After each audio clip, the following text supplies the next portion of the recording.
ಸಚಿವರು ವಿಧಾನಸಭೆಯಿಂದ ಅಂಗೀಕೃತವಾದ ರೂಪದಲ್ಲಿರುವ ಕರ್ನಾಟಕ ಪೊಲೀಸ್ ವಿಧೇಯಕ 2025 ಪ್ರಸ್ತಾವವನ್ನು ಬದಲಾಯಿಸಲು ಸೂಚಿಸುತ್ತೇನೆ. ಮಾನ್ಯ ಸಭಾಪತಿಗಳೇ, ವಿಧಾನಸಭೆಯಿಂದ ಅಂಗೀಕೃತ ರೂಪದಲ್ಲಿರುವ 2026ನೇ ಸಾಲಿನ ಕರ್ನಾಟಕ ಪೊಲೀಸ್ ತಿದ್ದುಪಡಿ ವಿಧೇಯಕವನ್ನು ಪರ್ಯಾಲೋಚಿಸಬೇಕೆಂದು ವಿನಂತಿಸುತ್ತೇನೆ. ಕರ್ನಾಟಕ ಪೊಲೀಸ್ ವಿಧೇಯಕ 2026 ಬದಲಾಯಿಸಲು ಪ್ರಸ್ತಾವನೆ ಮಂಡಿಸಲಾಯಿತು. ಏನಾದರೂ ಹೇಳ್ತಿದ್ರೆ ಹೇಳಿ. ಮಾನ್ಯ ಸಭಾಪತಿಗಳೇ, ಇದು ಕರ್ನಾಟಕ ಪೊಲೀಸ್ ಆ್ಯಕ್ಟ್ 1963ಗೆ ಒಂದು ಸಣ್ಣ ಬದಲಾವಣೆಯನ್ನು, ಅಮೆಂಡ್ಮೆಂಟ್, ತಿದ್ದುಪಡಿಯನ್ನು ತರ್ತಾ ಇದ್ದೇವೆ. ಅದರಲ್ಲಿ ಕಾರಣ ಏನು ಅಂತೇಳಿದರೆ, ನಮ್ಮ ಈ ಪೊಲೀಸ್ ಟ್ರಾನ್ಸ್ಫರ್ಸ್ ಎಲ್ಲ ಪೊಲೀಸ್ ಎಸ್ಟಾಬ್ಲಿಷ್ಮೆಂಟ್ ಬೋರ್ಡಿಂದ ಆಗುತ್ತೆ. ಇದರಲ್ಲಿ ಕೆಲವು ಸಂದರ್ಭದಲ್ಲಿ ಡ್ಯೂಟಿಯಿಂದ ತಪ್ಪು ಮಾಡಿದರೆ, ಅಂದರೆ ಡಿರೆಲೆಕ್ಷನ್ ಆಫ್ ಡ್ಯೂಟಿ ಇದ್ದರೆ ಅಥವಾ ಮಿಸ್ಕಾಂಡಕ್ಟ್ ಇದ್ದರೆ ಅವರನ್ನು ಸಸ್ಪೆಂಡ್ ಮಾಡಿದರೆ ಅದು ಡಿಪಾರ್ಟ್ಮೆಂಟಲ್ಲಿ ಎನ್ಕ್ವೈರಿ ಆಗಿ ಸರ್ಕಾರಕ್ಕೆ ಬರಬೇಕು. ಸರ್ಕಾರಕ್ಕೆ ಬಂದಾಗ ಸರ್ಕಾರ ತೀರ್ಮಾನ ಮಾಡಿದ ಮೇಲೆ ಆನಂತರ ಅವರಿಗೆ ಟ್ರಾನ್ಸ್ಫರ್ಸ್ ಮಾಡೋಕ್ಕಾಗುತ್ತೆ, ಸರ್ಕಾರ ಟ್ರಾನ್ಸ್ಫರ್ ಮಾಡುತ್ತೆ. ಅದರ ಬದಲಾಗಿ ಏನು ಪೊಲೀಸ್ ಎಸ್ಟಾಬ್ಲಿಷ್ಮೆಂಟ್ ಬೋರ್ಡಿಂದ ಟ್ರಾನ್ಸ್ಫರ್ಸ್ ಮಾಡ್ತಾ ಇದ್ದಾರೆ ಈಗ, ಅದನ್ನು ಈ ಅಧಿಕಾರವನ್ನು, ಸರ್ಕಾರದ ಅಧಿಕಾರವನ್ನು ಇದನ್ನು ಅವರಿಗೆ ಕೊಡ್ತಕ್ಕಂಥ ಒಂದು ಬದಲಾವಣೆಯನ್ನು ತಂದಿದ್ದೇವೆ. ಅಂದರೆ ಯಾರಿಗೆ ಮಿಸ್ಕಾಂಡಕ್ಟು, ಡಿರೆಲೆಕ್ಷನ್ ಆಫ್ ಡ್ಯೂಟಿ ಇದೆಲ್ಲ ಇರುತ್ತೆ, ಅಥವಾ ಅವ್ರಿಗೆ ಎನ್ಕ್ವೈರಿ ಆಗಿ ಅಲ್ಲೇ ಎನ್ಕ್ವೈರಿ ಆಗಿ ಅವರೇ ಟ್ರಾನ್ಸ್ಫರ್ಸ್ ಮಾಡ್ಕೊಳ್ಬೋದು. ಆ ತಿದ್ದುಪಡಿಯನ್ನು ತಂದಿದ್ದೇವೆ. ಒಂದು ಸಣ್ಣ ಅಮೆಂಡ್ಮೆಂಟ್ ಅಷ್ಟೇ, ಬೇರೆ ಏನೂ ಇಲ್ಲ ಇದರಲ್ಲಿ. ಅದರಿಂದ ಇದನ್ನು ಪಾಸ್ ಮಾಡಿಕೊಡ್ಬೇಕು ಅಂಥೇಳಿ ಮಾನ್ಯ ಸದಸ್ಯರು ವಿನಂತಿಸ್ತೇನೆ. ಸಭಾಪತಿಗಳೇ, ಈ ಒಂದು ಪ್ರಾಗ್ರೆಸಿವ್ ತಿದ್ದುಪಡಿಯನ್ನು ನಾನು ಸ್ವಾಗತಿಸುತ್ತಾ, ಈ ಒಂದು ಪಾರದರ್ಶಕ ತನಿಖೆ ಮತ್ತು ಈ ಒಂದು ವರ್ಗಾವಣೆ ಇದು ಎಲ್ಲದಕ್ಕೂ ಕೂಡ ಅಧಿಕಾರ ಕೊಟ್ಟಿರತಕ್ಕಂಥದ್ದು, ಇದು ಒಂದು ಮಹತ್ವದ ಸಂಗತಿ ಅಂತ ಹೇಳಿ ನಾನು ಭಾವಿಸ್ತಾ ಇದ್ದೀನಿ. ಈ ಒಂದು ಪೊಲೀಸ್ ಎಸ್ಟಾಬ್ಲಿಷ್ಮೆಂಟ್ ಬೋರ್ಡ್ ವ್ಯಾಪ್ತಿಗೆ ಇದನ್ನು ತಾವು ಏನು ತರ್ತಾ ಇದ್ದೀರಿ, ಅವರ ಮೇಲೆ ಏನು ಒಂದು ಶಿಸ್ತು ಮತ್ತು ಕ್ರಮಗಳ ಬಗ್ಗೆ ಕೂಡ ಅದು ಸುಧಾರಣೆ ಸಿಗುತ್ತೆ ಅಂತ ಹೇಳಿ ಅಂದ್ಕೊಂಡಿದ್ದೀವಿ.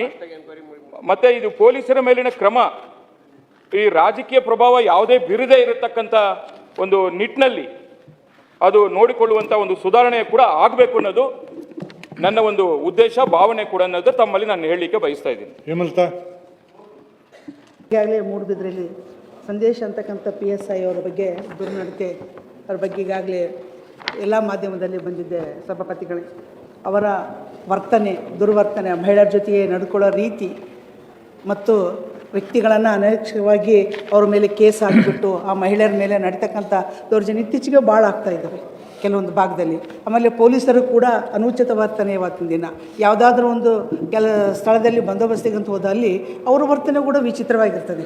ಆದರೆ ಏನಾಗಿರ್ತದೆ ಅಂದರೆ, ಅವ್ರನ್ನ ಸಸ್ಪೆಂಡ್ ಮಾಡ್ತೀರಿ, ತಿರ್ಗಿ ಅವ್ರು ಮತ್ತೆ ಬಂದು ಡ್ಯೂಟಿಗೆ ಜಾಯ್ನ್ ಆಗಿರ್ತಾರೆ.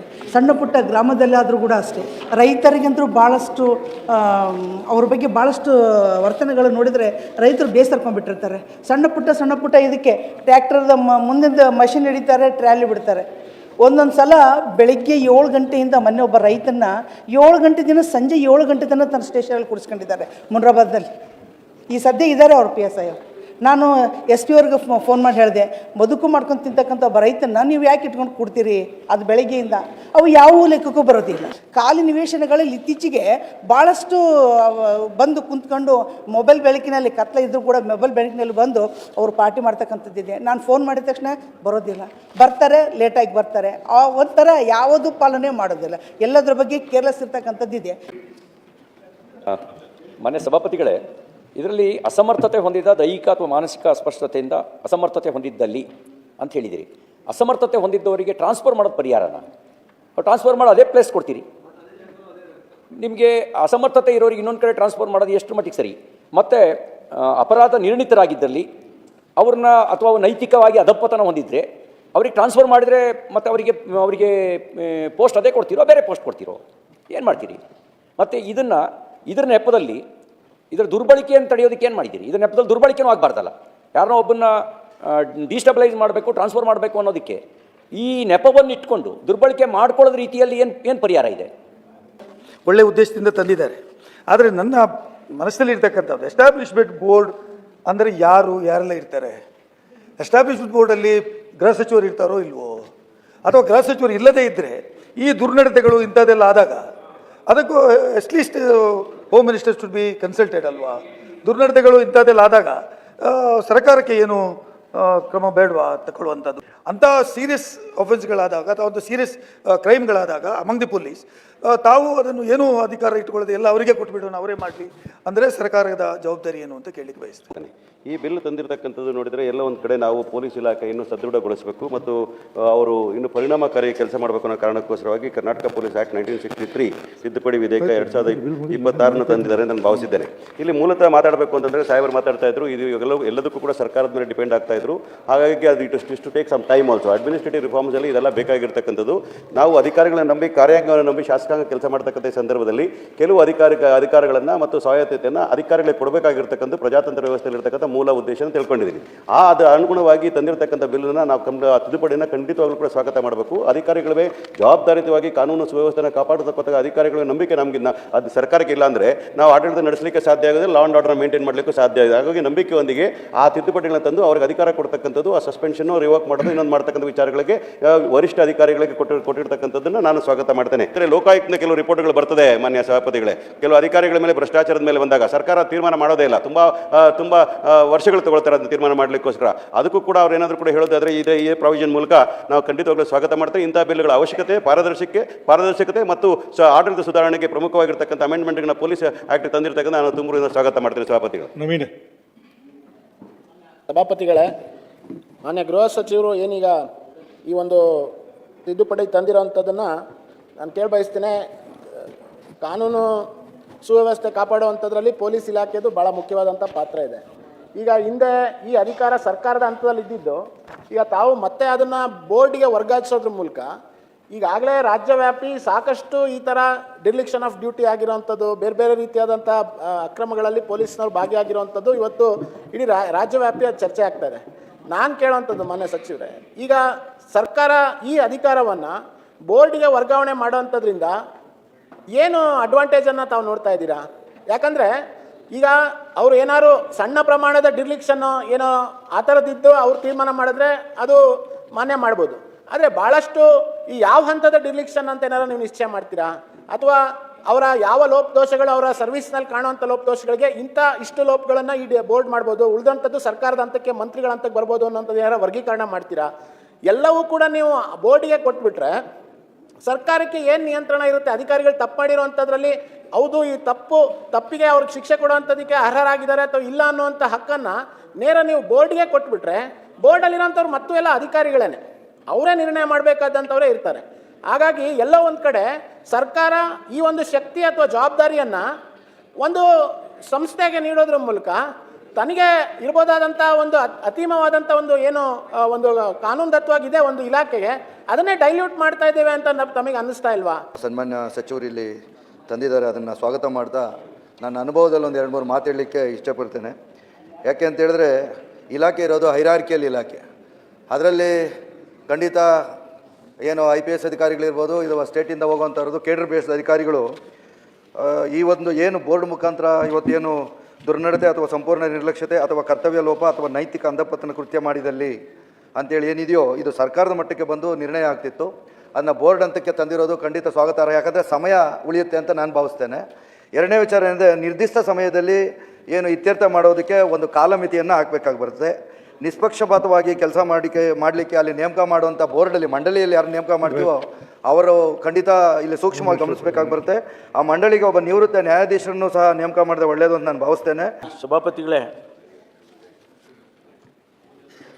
ಕೆಲವು ವರ್ಷಗಳ ಹಿಂದೆ ಟ್ರಾನ್ಸ್ಫರ್ಸ್ಗಳಲ್ಲಿ ಪೊಲಿಟಿಕಲ್ ಇಂಟರ್ಫಿಯರೆನ್ಸ್ ಆಗಬಾರ್ದು ಅಂತೇಳಿ ಸುಪ್ರೀಂ ಕೋರ್ಟ್ನವರು ಒಂದು ಆದೇಶ ಮಾಡ್ತಾರೆ. ಪ್ರತಿ ರಾಜ್ಯದಲ್ಲೂ ಕೂಡ ಒಂದು ಪೊಲೀಸ್ ಎಸ್ಟಾಬ್ಲಿಷ್ಮೆಂಟ್ ಬೋರ್ಡ್ ಮಾಡಬೇಕು ಅಂತೇಳಿ ಆದೇಶ ಮಾಡ್ತಾರೆ.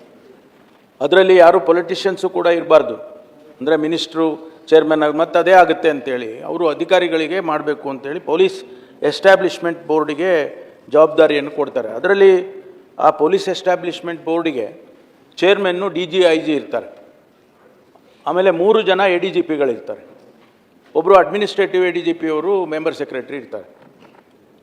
ಇದನ್ನು ಯಾರಿಗಾದರೂ ಟ್ರಾನ್ಸ್ಫರ್ಸ್ ಮಾಡಬೇಕು ಅಂತ ಹೇಳಿದಾಗ ಅಲ್ಲಿಗೆ ರೆಫರ್ ಮಾಡಿ ಅವರು ಅದನ್ನು ಸಾಧಕ ಬಾಧಕಗಳು ನೋಡಿ, ಅವರ ಬ್ಯಾಕ್ಗ್ರೌಂಡ್ ನೋಡಿ, ಆ ಹುದ್ದೆಗೆ ಅವರು ಸೂಟಬಲ್ ಆಗ್ತಾರೆ ಅಂತ ನೋಡಿ ಅದು ಅವೈಲಬಿಲಿಟಿ ಅಂತ ನೋಡಿ ಅದನ್ನು ಅವರು ಪೊಲೀಸ್ ಎಸ್ಟಾಬ್ಲಿಷ್ಮೆಂಟು ಮಾಡ್ತಕ್ಕಂಥದ್ದು ಅಂಥೇಳಿ ಮಾಡಿದ್ದಾರೆ. ಇದರಲ್ಲಿ ಈ ನಾನು ತಂದಿರತಕ್ಕಂಥ ತಿದ್ದುಪಡಿ ಭಾಳ ತಪ್ಪು ಕಲ್ಪನೆ ಆಗೋದು ಬೇಡ. This is only to transfer such people who are involved in misconduct, dereliction of duty etcetera. ಅದಕ್ಕೆ ಮಾತ್ರ ಸ್ಥಿಮಿತವಾಗಿದೆ ಅಂತ ಹೇಳಿ ಮಾತ್ರ. ಮಿಸ್ಕಾಂಡಕ್ಟ್ ಮಾಡಿದಾಗ ಅವನಿಗೆ ಟ್ರಾನ್ಸ್ಫರ್ ಮಾಡಬೇಕು ಅಂತ ಇರುತ್ತೆ. ಈಗ ನಮ್ಮ ಸರ್ಕಾರಕ್ಕೆ ಕಳಿಸ್ತಾರೆ. ಸರ್ಕಾರಕ್ಕೆ ಕಳಿಸಿದಾಗ ಡಿಪಾರ್ಟ್ಮೆಂಟಲ್ ಎನ್ಕ್ವೈರಿ ಆಗಬೇಕು, ಅದಕ್ಕೊಂದು 3 ತಿಂಗಳು 6 ತಿಂಗಳು 1 ವರ್ಷ ತಗೊಳ್ಳುತ್ತೆ. ಅಲ್ಲಿವರೆಗೂ ಅವನು ಅಲ್ಲೇ ಇರ್ತಾನೆ. ಅವ್ನು ಮಿಸ್ಕಾಂಡಕ್ಟ್ ಆಗಿದ್ದರೂ ಕೂಡ ಅವನನ್ನು ಇಮಿಡಿಯೇಟಾಗಿ ಟ್ರಾನ್ಸ್ಫರ್ ಮಾಡೋಕ್ಕೆ ಬರೋದಿಲ್ಲ, ಅಲ್ಲೇ ಇರ್ತಾನೆ ಅವನು. ಅದಕ್ಕಾಗಿ ನಾವು ಪೊಲೀಸ್ ಎಸ್ಟಾಬ್ಲಿಷ್ಮೆಂಟ್ ಕೊಟ್ಟರೆ ಇಮಿಡಿಯೇಟಾಗಿ ಅವನಿಗೆ ಟ್ರಾನ್ಸ್ಫರ್ ಮಾಡ್ತಾರೆ, ನಾನ್ ಎಕ್ಸಿಕ್ಯೂಟಿವ್ ಪೋಸ್ಟ್ ಕೊಡ್ತಾರೆ. ಆದರೆ ಪನಿಷ್ಮೆಂಟ್ ಇದೆಯಲ್ಲ, ಪನಿಷ್ಮೆಂಟು ರವಿ ಅವರೇ ಸರ್ಕಾರಕ್ಕೆ ಬರಬೇಕು. ಪನಿಷ್ಮೆಂಟು ಮತ್ತು ಬೇರೆ ಬೇರೆ ಅಪೀಲ್ ಮಾಡ್ತಕ್ಕಂಥದ್ದು ಅದೆಲ್ಲ ಗೌರ್ಮೆಂಟಿಗೆ ಬರುತ್ತೆ. This is only related to transfer. ಆದ್ದರಿಂದ ಇದರಲ್ಲಿ ಯಾವ ದೊಡ್ಡ ಬದಲಾವಣೆಗಳು ಏನೂ ಕಾಣಿಸ್ತಿಲ್ಲ.